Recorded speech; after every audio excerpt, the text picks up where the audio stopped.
자, 이제 진심본문 시작하겠습니다. 오늘 주제는 지난 시간에 이어서 수행에서 나타나는 몸의 현상이 마음에 어떠한 관계를 가지고 있는가.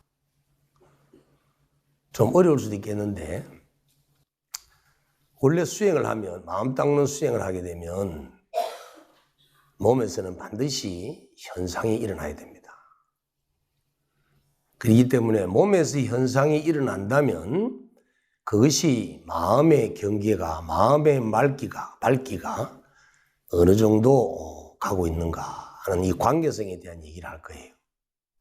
이 현상은 사람들마다 조금씩은 차이가 있겠지만, 그러나 석가세존이든 노자든 공자든 수행을 한 사람이라면 체험되어지는 큰 틀은 비슷하다는 거예요. 그래서 오늘은 이 시간을 통해서 수행을 하게 되면 왜 몸의 현상이 일어나고 몸의 현상은 마음에 어떤 영향을 끼치고 있는지, 이러한 부분을 오늘 구체적으로 설명을 하면서 마무리를 할까 합니다. 이 사람의 몸뚱아리는 이 지구가 46억 년 전에 그 미행성 충돌에 의해서 만들어지고 난 이후에 37억 년, 10억 년이 지나서 무액세포가 탄생이 됩니다. 그리고 이제 DNA가 들어있는 원핵세포가 나오게 되고, 그 원핵세포에서 진핵세포로 변화되는데 약 6년이 걸려요. 그리고 20억 년이 지나가면서 이 다세포로 이렇게 진화가 됩니다. 이럴 때 이제 우리 몸에는 이 감각세포와 운동세포들이 만들어지는데, 이 감각세포와 운동세포를 연결시켜주는 신경세포가 만들어지면서 이 척추신경계가 발달되고, 이것이 이제 머리 쪽으로 중추신경계를 만들어서 우리 뇌를 만들었어요. 그래서 몸의 모든 감각 정보들이 중추신경계로 올라가게 되면은 이제 의식이라고 하는, 우리 소위 마음이라고 하는 것이 일어나는데, 결론적으로 우리의 마음의 어떤 현상이라고 하는 것은 결국은 몸의 감각, 운동, 이런 신경세포들의 작용이라는 거예요. 그렇다라고 본다면 마음을 일으키는 정도에 의해서 우리 몸의 감각세포, 운동세포, 신경세포 역시도 영향을 받는다는 겁니다. 이처럼 마음과 몸은 하나는 아니지만 그렇다고 둘이 아니에요.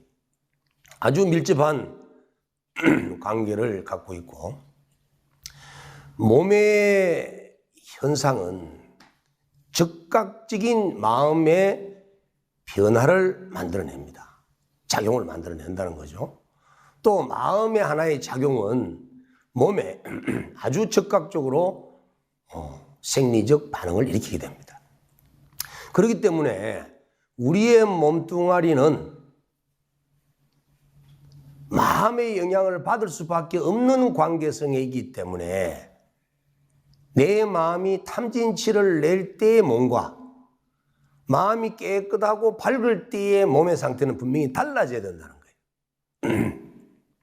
그런데 그런 변화가 없이 깨쳤다, 안다라고 한다면 이거는 정말 좀 더 정밀하게 분석해 봐야 되지 않을까라고 생각이 듭니다.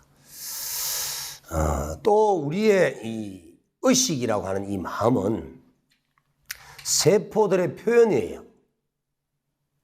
지금 우리가 지금 현재 일으키고 있는 감정, 또 느낌, 이 수많은 이 마음의 심리 현상들은 몸의 세포가 반응하는, 작용하는 세포의 몸짓이다, 이렇게 봐야 됩니다. 지금 내 마음이 불편하고 좀 답답하다면, 또 마음이 무겁고 힘들다면, 직설적으로 얘기를 하면 몸의 세포가 힘든 거예요. 지금 내 마음이 즐겁고 마음이 행복하고 아주 긍정적인 이런 마음이 자꾸 든다면 세포가 아주 즐거워하고 있는 겁니다. 자, 이런 우리 몸에 있는 세포가 이런 즐거운 몸짓을 하기 위해서는 좋은 호르몬이 아주 적절하게 분비가 돼야 됩니다. 우리 몸에 나와야 될 호르몬들이 분비가 안 되면, 즉 신경화학 물질들 같은 이런 호르몬들이 분비가 안 되면 우리 세포들은 상당히 힘들어하고, 이 힘들어하는 세포들의 몸짓에 의해서 우리 심리 현상은 짜증이 나고 신경질이 나고 괴로움에 빠지게 되는 거예요. 그럼 이 호르몬은 어떻게 해서 분비가 되느냐 하면 그냥 진하게나 그냥 시간만 되면 호르몬이 뽕뽕뽕 튀어나오는 것이 아니고, 호르몬이 분비가 되는 데는 반드시 이유가 있습니다. 자, 호르몬은 어떻게 분비가 되냐면, 지금 우리는 5가지 감각기관을 가지고 있죠. 눈, 귀, 코, 혀, 이 몸을 갖고 있어요. 그러면 이제 보고, 듣고, 냄새 맡고, 맛보고, 피부로 감촉하는 이 5가지 감각기관에 의해서 바깥 경계의 접촉담에 일어나는 느낌의 정보가 마음속으로 들어오게 되면, 그 들어오는 정보에 의해서 이미 습관되어 있는 몸의 시스템에 의해서 호르몬이 나오는 거예요. 2가지가 지금 틀이 있습니다. 하나는 5가지 감각기관이 바깥 경계를 접촉했을 때 들어오는 그 정보에 의한 것과, 그 정보가 들어왔을 때 몸에 이미 습관되어 있는 정도에 따라서 호르몬이 분비가 된다는 겁니다. 이 얘기를 좀 쉽게 표현하면, 내가 무엇을 어떤 아름다운 이렇게 꽃을 바라보았는데, 그 꽃이 이미 많은 곳에서 살고 있는 사람일 경우에는 꽃에 대해서 식상하기 때문에 새로운 감동이 없어요. 그러면 이 눈의 시각을 통해서 꽃의 모양을 접촉하고 그 느낌이 마음속에 들어왔을 때 이미 습관되어 있는 이 신경 조직은 무덤덤하다는 거죠. 그럴 때는 호르몬이 안 나온다는 겁니다. 그 다음에 또 이미 집에서 어릴 때부터 부모로부터 천대를 많이 받고 많이 두들겨 맞고 이렇게 반항적으로 클 수밖에 없는 그런 환경에서 자란, 소위 문제아가 될 수 있는 그런 가능성을 있는 그런 젊은 애라고 한다면 웬만한 잔소리를 들어도 마음의 동요가 일어나지 않습니다. 그래서 호르몬 분비에 큰 영향을 주지 않는다는 거예요. 이것이 이제 우리 몸에 이미 훈습되어 있는, 습관되어 있는 기능을 얘기하는 겁니다. 자, 이제 그런 기능 속에서 이제 우리가 보고 듣고 냄새 맡고 하는 감각기관의 접촉에 대한 정보가 마음속에 들어왔을 때, 자, 긍정적이냐 부정적이냐, 좋아하느냐 싫어하느냐, 여기에 의해서 이제 호르몬이 결정이 됩니다. 만약에 우리가 어떠한 대상을 바라보았는데 그 대상이 나에게 상당히 기쁨을 주고 있으면 몸에서는 좋은 호르몬이 나옵니다. 그 호르몬들은 온몸의 혈액을 통해서 돌면서 모든 이 근육, 감각, 신경세포들을 기쁘게 만들어요. 그러니까 누가 밥을 안 먹어도 기분이 좋고 돈이 없어도 기분이 좋은 거예요. 한마디로 탐진치, 삼독심이 안 생긴다는 겁니다. 그런데 어떤 대상을 보고 듣고 감각을 느끼는데 내 마음속에 부정된 생각, 소위 짜증나는 생각이, 스트레스적인 생각이 일어난다면 바로 아드레날린이나 노르아드레날린 같은 독소 호르몬들이, 스트레스 호르몬들이 일어나기 때문에 처음에는 몸을 편안하게 하는 것 같지만 좀 더 이렇게 지속이 되어버리면 혈관을 수축시켜서 혈압을 상승시키고 더더욱 우리 몸을 갖다가 힘들게 만들어서 세포를 울부짖게 만드는 이런 형태가 일어나 버립니다. 그래서 이 2가지를 우리는 잘 길들여야 되는 거예요. 첫 번째는 평소에 내가 나의 습관을 잘 들여야 된다. 보고 듣고 냄새 맡는 것에 정보들을 내가 어떻게 반응하고 받아들일 것이냐. 자, 우리는 오장육부를 가지고 있는데 한의학적 입장에서 자기 자신의 몸을 펼쳐보면 간이 이렇게 힘이 센 사람은 신경질을 잘 내고 또 한편으로는 친절합니다. 또 심장의 기능을 강하게 가지고 있는 사람들은 잘 웃으면서도 잘 화를 냅니다. 또 위장의 기능을 강하게 가지고 있는 사람들은 쓸데없는 생각들을 많이 하죠. 또 이 폐의 기능을 아주 이렇게 강하게 가지고 있는 사람들은 슬픔이 많아요. 이유 없이.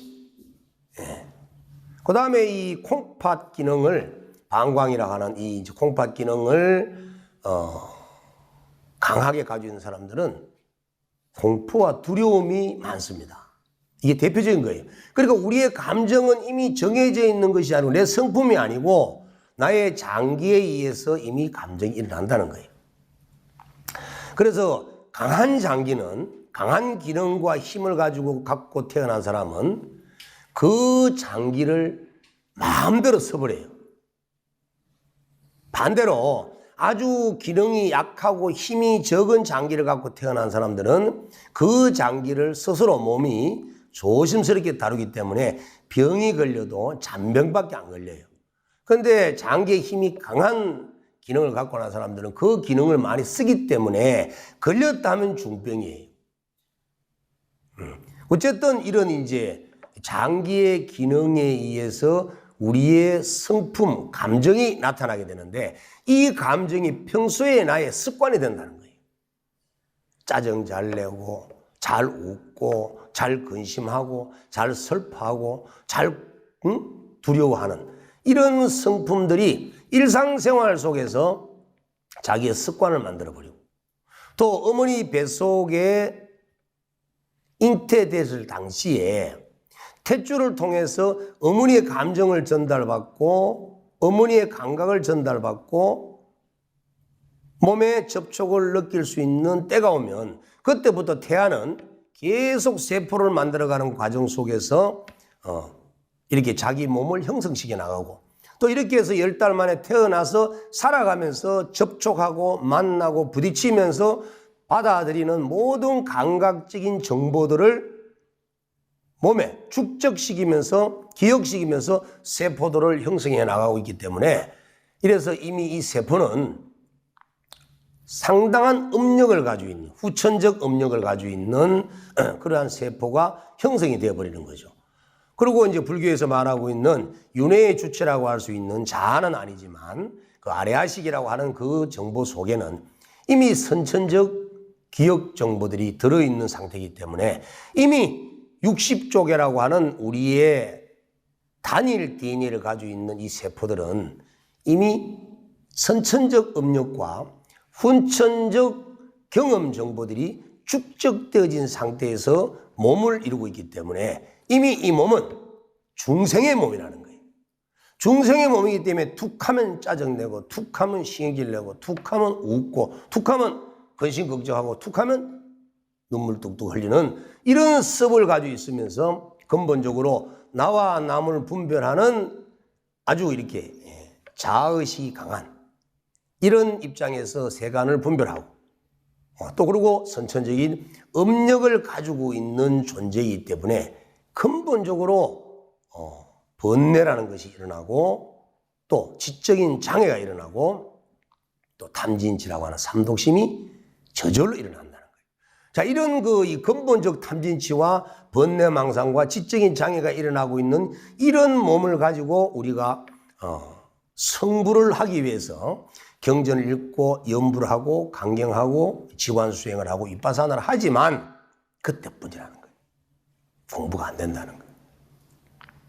보통 열심히 해서는 결과를 얻을 수가 없다는 겁니다. 조금의 힐링은 되지만 그것도 그 순간이라는 거예요.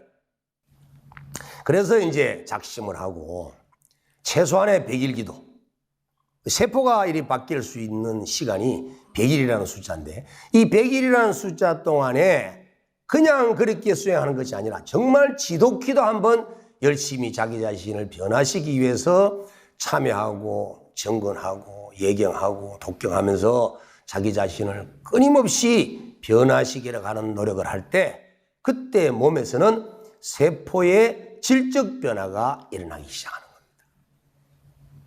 그러기 위해서는 어떻게 해야 되냐면 참는 인욕심이 많아야 되는 거예요. 그래서 우리가 이제 수행을 통해서 정말 지독히도 열심히 공부하는 그러한 모습을 보일 때 이 호르몬의 분비를 조절할 수 있는 힘이 생기기 시작합니다.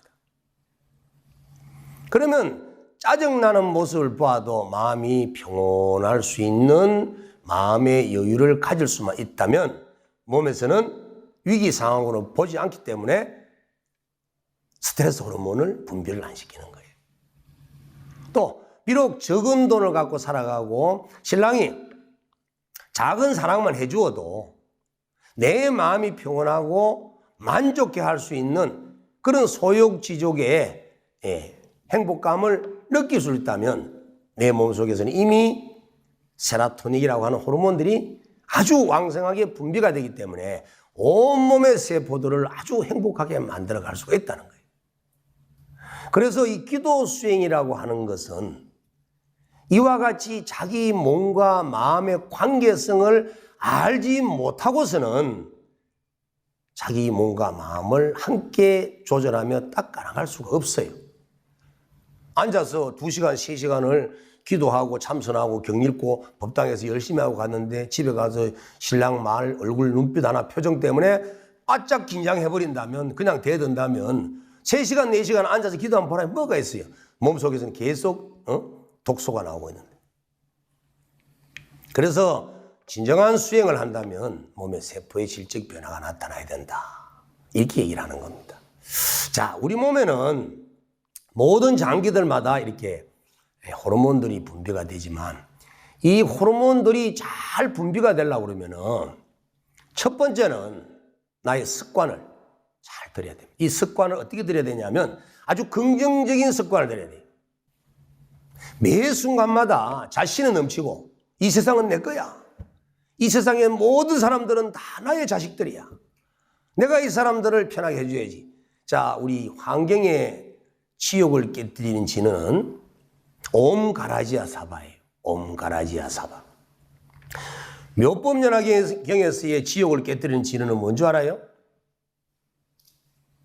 매자작시의 이하의 영중생 덕이무상의 속성치불신. 항상 그냥 스스로 마음 내저 스스로 마음을 먹기를 어떻게 하면 저 중생들을 하루속히 부처님의 지혜를 얻게 해서 성불을 이루게 해줄 것인가? 어떻게 하면 구제해 줄 것인가? 이것만 생각하는 것이 자기의 지옥을 깨뜨리는 진언이에요. 옛날에는 옴가라지아 사바라고 하는 그 비밀스러운 주문을 외우면서 지옥을 깨뜨리는 방편을 선택했다면 지금의 지옥을 벗어나는 방법은 일체 중생을 내가 구원함으로써 구원해 주려고 하는 마음을 내므로써 내가 행복할 수 있다는 거예요. 남하고 대립하고 싸우고 하는 것이 아니라 남편을 원망하고 자식을 아내를 원망하고 누구 부모를 원망하고 대립하는 그런 것이 아니라 돈 적게 준 부모를 내가 어떻게 하면 구제할 것이고 좀 뭔가 늦게 들어오고 술 많이 먹는 저 남편을 어떻게 하면 내가 행복하게 만들어줄 수 있을 것인가. 이런 마음을 낼수록 우리는 더 행복해지고 지옥을 벗어날 수 있다는 거예요. 그 지옥을 왜 벗어날 수 있냐면 그렇게 마음을 먹어야만이 내 몸에서 좋은 호르몬들이 나오기 때문에. 여러분, 몸에서 아주 긍정적인 호르몬들이 분비가 안 되면 탐진치가 소멸이 되질 않고 무심이 될 수가 없어요. 스트레스가 생기면 절대 탐진치가 끊어지지 않고 무심이 될 수 없고 그냥 8만 4천까지 번뇌만 들끓게 되는 겁니다. 그렇지만 내 마음이 스스로 내 자신을 가다듬어서 인욕하고 정진하면서 내 몸속에 긍정적 호르몬들을 분비를 시켜버리면 탐진치가 끊어지고 마음이 평온해지기 때문에 무심이 되는 거예요. 그렇기 때문에 우리 몸을 철저하게 관리를 해서 좋은 호르몬들이 분비가 되게 하려고 하면 습관적으로 항상 긍정적인 사고를 갖는 그러한 자기관리가 필요하다. 그 다음 두 번째는 세상을 바라봤을 때, 세상의 소리를 들었을 때, 누군가 얘기하는 것을 들었을 때 거기에 시시비비를 가리고 부정적인 견해를 자꾸 낸다면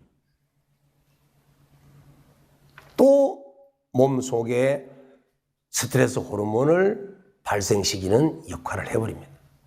신랑이 만약에 내 앞에서 나는 10번을 잘했는데 10번 내내 나를 보고 화를 내고 신기를 내고 과음을 지르고 난리를 지긴다면 그 과음을 지르고 신경질을 내고 화를 내고 있는 그 남편은 그만한 이유가 있던 거예요. 몸이 그만큼 스트레스가 짜증과 화가 날 수밖에 없는 몸에 독한 호르몬들이 분비가 되고 몸이 힘들고 심리가 힘들고 모든 세상이 보이는 것마다 부정적이고 짜증이 나니까 좋은 말도 신경질로 답해야 되고 아무리 아름다운 것도 욕을 통해서 표현할 수밖에 없는 그 당사자는 얼마나 고통스럽게 힘이 들겠냐는 거예요. 그냥 내 앞에서 화를 내고 있는 그 남편은 진실이구나. 화를 낼 수밖에 없는 상황에서 화를 내는 것은 아주 진실이라는 거예요. 만약에 신랑이 화를 낼 수 없는 상황인데도 불구하고 화를 낸다면 그건 가식이라고 해야 되겠지만 화를 낼 수밖에 없는 상황에 화를 낸다면 그거는 정말 진실한 것이기 때문에 진실을 진실로 볼 줄 아는 그 마음이 아름다운 것이지 왜 진실을 표현하고 있는데도 불구하고 내 마음에 안 든다고 해서 내가 왜 같이 싸워야 되냐는 겁니다. 또 신랑이 아내가 내 앞에서 행복한 모습을 보이고 사랑스러운 모습을 보이고 나에게 정말 사랑으로 잘 대해주고 있다면 사랑을 할 수밖에 없는 그런 조건에서 사랑을 하고 있기 때문에 그것 또한 진실이라는 거예요. 내 마음에 들지 않는다고 해서 내가 지금 화가 나가 있는데 앞에서 마누라가 웃고 떠는다고 해서 니는 와우 노 시비 걸 상황이 아니라는 겁니다. 웃을 수밖에 없고 행복할 수밖에 없는 상황에 행복한 모습을 짓고 있는 것은 너무나 아름다운 진실이고 화를 낼 수밖에 없는 상황에 짜증을 내고 화를 낸다는 것은 그것 또한 너무나 아름다운 진리라는 거예요. 그래서 부처님께서는 이 세상의 모든 존재는 심리적인 존재든 물질적인 존재든 모두 다 거기에는 원인과 조건에 의해서 나타나는 현상이기 때문에 결과이기 때문에 참답지 않는 것이 없다라고 했습니다. 그래서 모든 것은 진리예요. 그런데 우리는 내 마음에 들지 않으면 거짓이고 잘못된 것이고 내 마음에 들면 잘된 것이고 내가 눈이 삐딱하게 눈병이 난 사람이 맨날 세상을 삐딱하게 봐야 되는데 내 아들도 삐딱하게 봐야 되고 내 남편도 삐딱하게 보기를 바란다면 다 불구자로 만들다는 얘기밖에 더 됩니까? 그래서 우리는 세상을 바라볼 때 내 눈에 보여주고 내 귀에 들려주고 내 코에 냄새 맡아지고 혀에 맛보아지고 피부에 감촉으로 느껴지고 있는 모든 감각적 대상은 분별하지 말고 차별하지 말고 옳고 그름을 나타내지 말고 모든 것이 진리로 우리가 수용하고 받아들일 때 내 마음은 평온해질 수가 있다는 거예요. 그래서 부처님께서는 눈이 강조하신 말씀이 있잖아요. 여실지견하라. 있는 그대로 봐라. 삐딱하게 보지 말고 부정적으로 보지 말고 내 편견을 갖고 보지 말고 내 견해를 갖고 보지 말라는 겁니다. 그래야 세상이 아름다운 거예요. 제가 출가를 해서 산에서 이 수행을 조금 한답시고 이렇게 몇십 년을 공부를 했는데 그래서 이제 공부를 마치고 세상에 나와서 신도들과 사찰 순례를 하기 위해서 버스를 타고 가다가 휴게소에 이제 내렸는데 일찍 출발했기 때문에 아침밥을 먹기 위해서 휴게소에 내렸어요. 근데 이제 햇살이 딱 비쳤는데 세상에 그렇게 아름다울 수가 없었어요. 똑같은 하늘이고 똑같은 태양이고 똑같은 곳인데도 불구하고 어떻게 그렇게 세상이 아름답게 보이는지 거기서 제가 느낀 것이 이 수행을 통해서 얻을 수 있는 이 행복은 바로 세상을 있는 그대로 볼 줄 아는 마음을 주었구나. 그전까지만 하더라도 내 마음에 들지 않으면 다 잘못됐다라고 판단했는데, 여러분에게 좋은 사람이 누구예요? 내한테 이득되는 사람은 나에게 좋은 사람, 나에게 이득되지 않는 사람은 나에게 나쁜 사람이 되는 거예요. 그래서 여러분들이 지금 이 사람은 좋은 사람이야 라고 할 때는 나에게 도움된다는 사람이고, 이 사람은 나쁜 사람이야 라고 하면 내 걸 빼앗기거나 내 도움이 되지 않는 사람이라는 얘기입니다. 그래서 좋은 사람, 나쁜 사람이라는 것은 이미 잘못됐다는 거예요. 그냥 있는 그대로 봐야 되고, 들려지는 대로 들어야 돼요.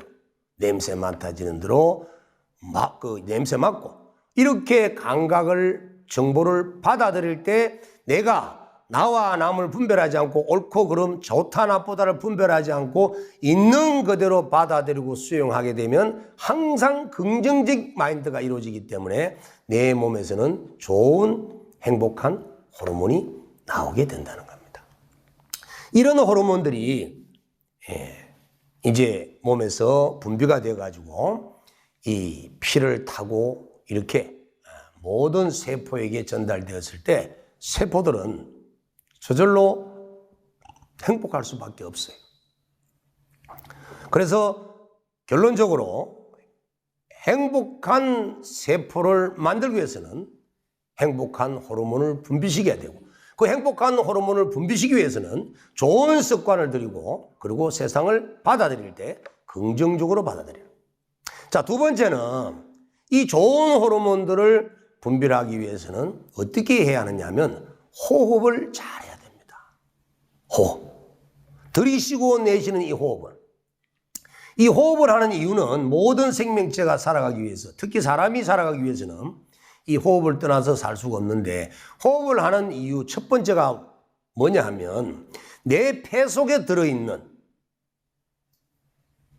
이산화탄소를 몸 밖으로 내보내고 공기 중에 있는 산소를 내 폐 속으로 끌어들이기 위해서 호흡을 해야 하는 거예요. 자, 두 번째는 폐 속에 들어있는 산소를 피 속으로, 혈액 속으로, 혈관 속으로 들어오게 해야 되고, 혈관 속에 들어있는 이산화탄소를 폐 속으로 내보내기 위한 겁니다.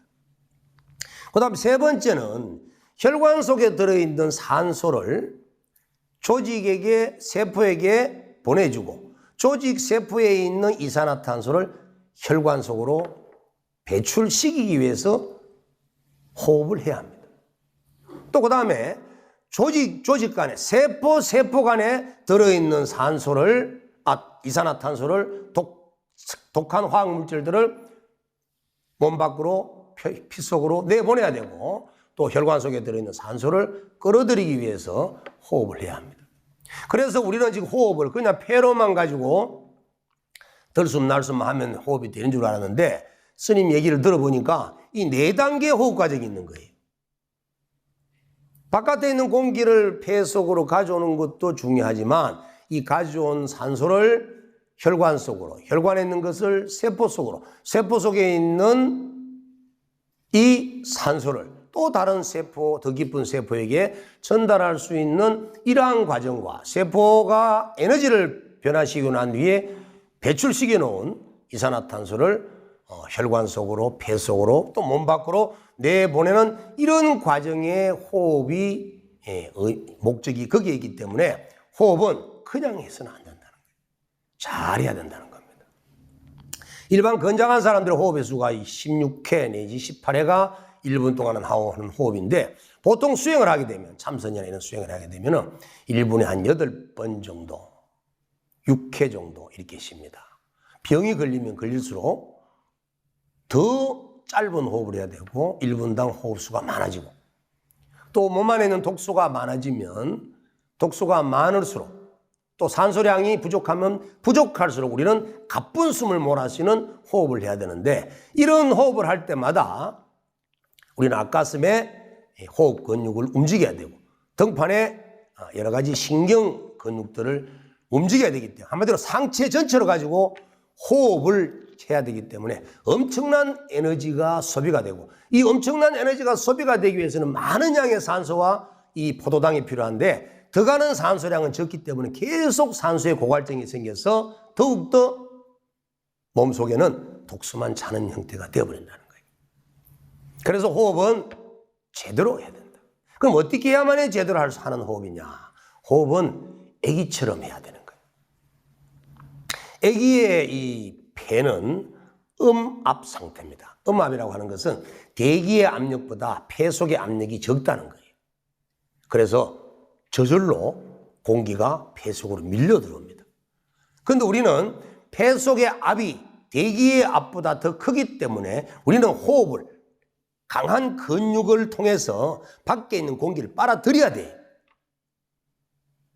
그러니까 숨을 쉴 때마다 우리는 그냥 쉬는 줄 알았는데 계속 근육을 움직이게 하기 때문에 에너지를 소비하면서 호흡을 해야 되고 그 호흡을 하는 만큼 질적인 호흡이 없었기 때문에 산소량이 많지를 않고 또 몸속에 있는 이산화탄소의 독소들을 바깥으로 내보내는 역할까지도 제대로 못하기 때문에 우리의 피 속에는 이산화탄소와 여러 가지 독소와 그리고 활성산소가 계속 피 속에 쌓여지는 상태이기 때문에 이것이 엉키고 덩어리가 되어서 머릿속에 올라가서 혈관을 막아버리면 뇌졸중, 뇌경색, 심장에 가다 막혀버리면 심경변경색이 생겨버리고 폐에 가서 막혀버리면 폐에도 여러 가지 이제 문제점을 만들어서 이 산소 유입과 이산화탄소를 배출하는 기능을 제대로 못하게 되어 있습니다.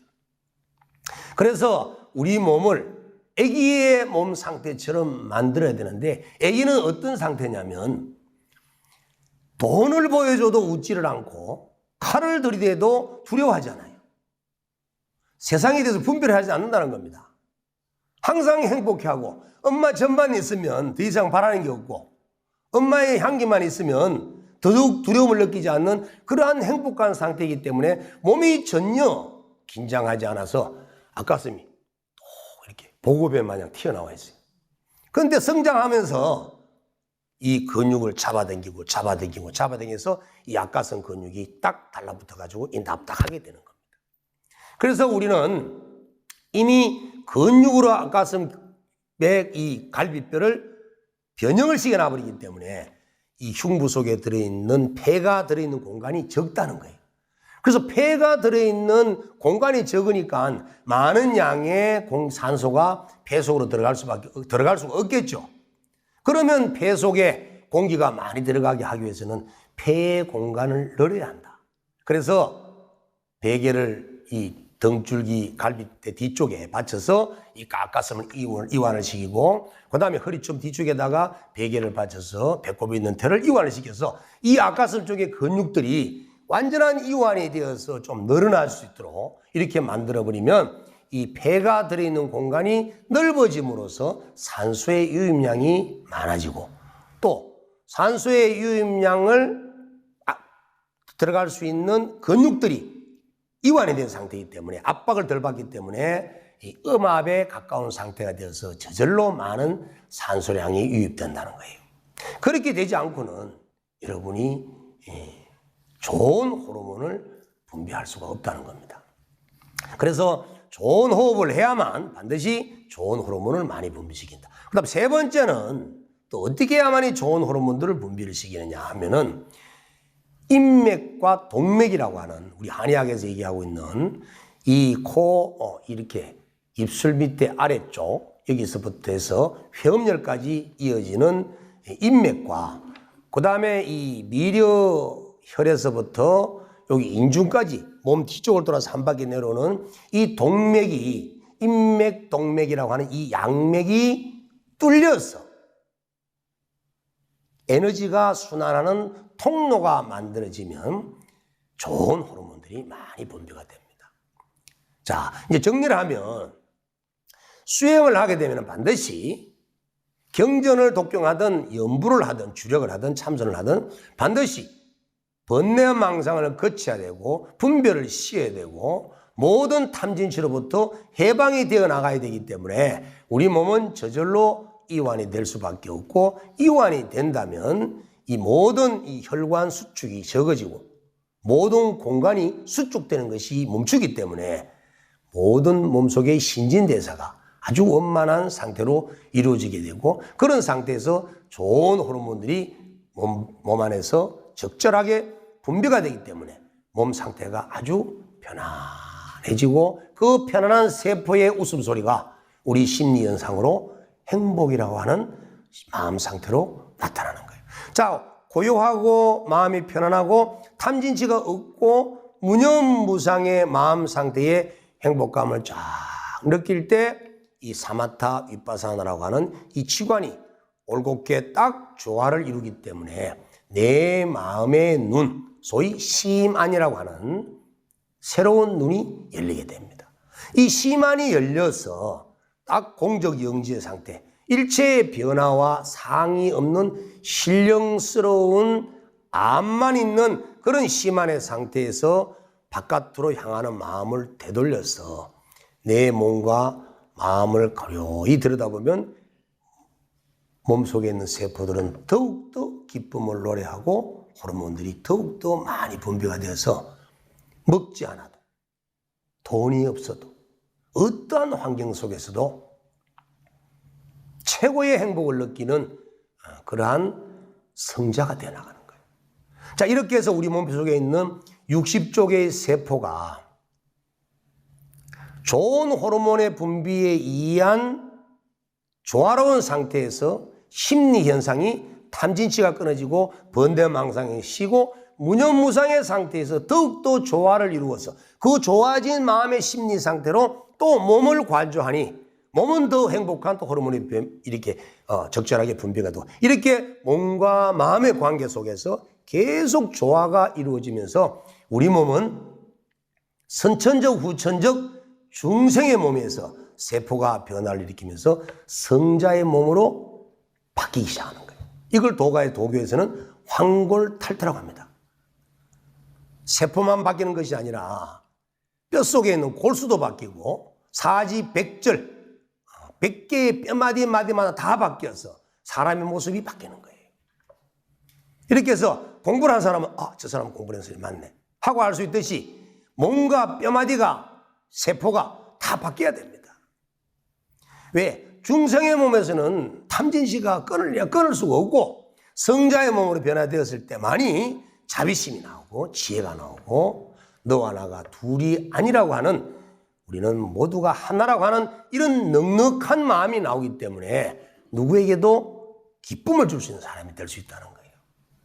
그런데 내가 그런 몸의 상태가 안 되면 나의 심리 상태는 계속 짜증과 탐진치가 들끓는데 아무리 자비심을 내고 싶어도 자비심이 나오겠어요? 돈 한 푼 있으면 내 오줌이 더 깊숙이 숨기기 바쁘지 누구를 도와주겠어요? 안 된다는 겁니다, 이게.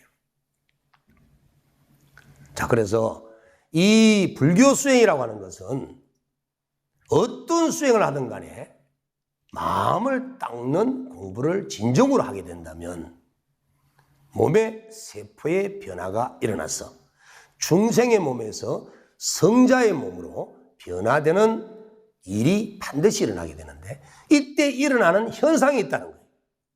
자, 첫 번째는 어떤 공부를 하든 간에 아랫배가 뜨거운 불뜨기가 될 만큼의 가열이 되어야 된다 하는 느낌이 반드시 현상이 나타나야 됩니다.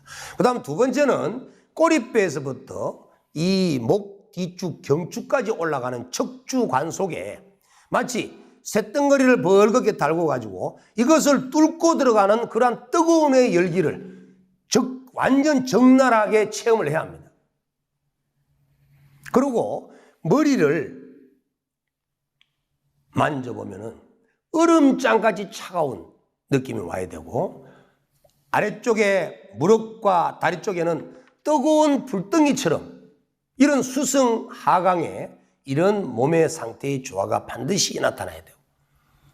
또 좀 더 공부를 더 해나가게 되면 귀에서 독수리가 우는 소리 같은 괴음의 소리가 들려야 되고, 눈에서는 금광의 빛이 나야 되고, 머리 뒷골에서는 내성병력이 떨어지는 그런 굉음을 반드시 들어야 되고, 온몸에서는 전기가 흘러서 손만 서로 잡아도 전율이 흐를 정도의 이런 에너지가 넘쳐나고 있는 몸 상태가 지속이 되어져야 된다는 겁니다.